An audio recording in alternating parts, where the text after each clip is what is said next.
చాలా అంటే తన క్యారెక్టర్ అలా ఉంది, అంటే చాలా బాగుంది. అంటే ఒక ఉత్తముడు, అన్ని క్వాలిటీస్ తనలో ఉన్నాయి అన్నట్టుగా చూపించారు రాశారు.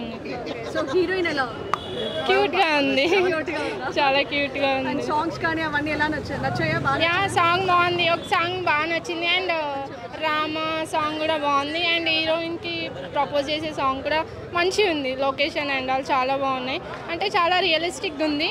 అండ్ ఈ మూవీలో నాకు బాగా నచ్చింది ఏంటంటే ఫ్లవర్స్ గురించి. అంటే ఫ్లవర్స్ అమ్ముకునే వాళ్ళకి ఎన్ని సమస్యలు ఉంటాయా అనేవి. మనం జనరల్గా ఫ్లవర్స్ తెచ్చుకుంటాం, పెట్టుకుంటాం, వాడిపోయిన తర్వాత పడేస్తాము పూజలకే వాటి వీటికే. కానీ వీటి వెనక ఇంత పెయిన్ ఉంటుందా, పండించే వాళ్ళకి ఇంత బాధ ఉంటుందా అనేది ఒక మెసేజ్, మంచి మెసేజ్ ఇచ్చారు. ఓవరాల్ అయితే డైలాగ్స్ అండ్ మూవీ మేకింగ్ అయితే బాగా తీశారు డైరెక్టర్ గారు. సూపర్ డూపర్ హిట్ అని ఒక్క మాట చెప్తే సరిపోద్ది దీనికి. ఎందుకంటే అన్ని రకాలు దీనిలో ఉన్నాయి. క్లాస్ కాడి నుంచి మాస్ కాడి నుంచి ప్రతి ఒక్కరు ఆనందంగా ఆహ్లాదంగా కుటుంబ సమేతంగా చూడాల్సిన సినిమా అనేది. ఒక A class, B class, C class, D class అన్ని క్లాసులు కలిసి చూడాల్సిన సినిమా అనేది.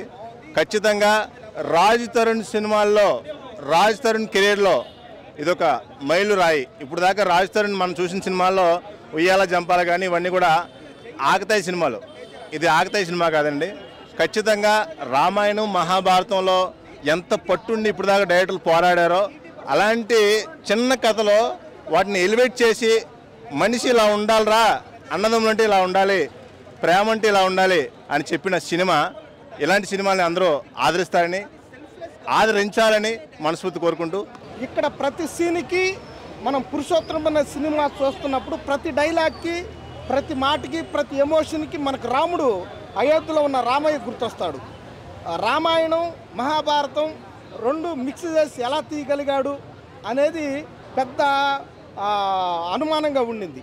ఈ మూవీ చూసిన తర్వాత ప్రతి మాటకి రామాయణంలో మాటలు కానీ, మహాభారతంలో రాయబారం కానీ, ఇలాంటి ప్రతి అంశం ఒక మాటలో బాగా చిన్న మాట కూడా పెద్ద అర్థం వచ్చేలాగా ఒక రమ్యకృష్ణ ఒక చిన్న డైలాగ్ చెప్పినా కదా దానికి ఒక పెద్ద స్థాయికి తీసుకెళ్లే సీను ఎలివేట్ చేయటం కానీ, హీరో ఎలివేషన్స్ కానీ, ఫైట్స్ కానీ, సాంగ్స్ అయితే చాలా అసలు మళ్ళీ చూడాలనిపించే అంత ఇదిగా బాగా తీయగలిగారు. డ్యాన్స్ మాస్టర్ కూడా డ్యాన్స్ బాగా చేయించాడు.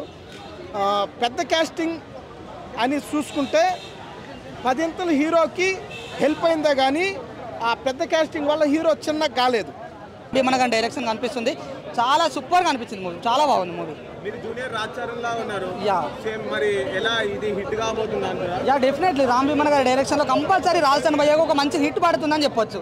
సినిమా చూపిస్తా మామ, కుమారి 21 లాంటి మూవీతో పాటు ఈ పురుషోత్తముడు అనే మూవీ రాజ్ తరుణ్ భయ్యకు మంచి హిట్ పడబోతుంది. మా సత్యం 24 ఫ్రేమ్స్ ఛానల్ని సబ్స్క్రైబ్ చేసుకుని బెల్ ఐకాన్ని యాక్టివేట్ చేసి లైక్ చేయగలరు, షేర్ చేయగలరు.